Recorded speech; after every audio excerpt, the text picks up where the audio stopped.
আমরা তরকারি আসছে 5 মিনিট আগে আমরা টমেটো আর কাঁচামরিচ একটু দিয়ে দেবো, সুন্দর রেসিপি দেখা যাবে, আবারও একটা সুস্বাদু হবে। দিয়ে দিলাম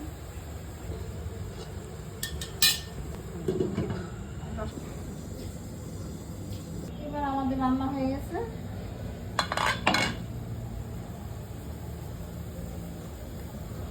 সুন্দর একটা কালার হয়েছে, দেখতে যেমন সুন্দর, খাবারও তেমন সুস্বাদু মজার।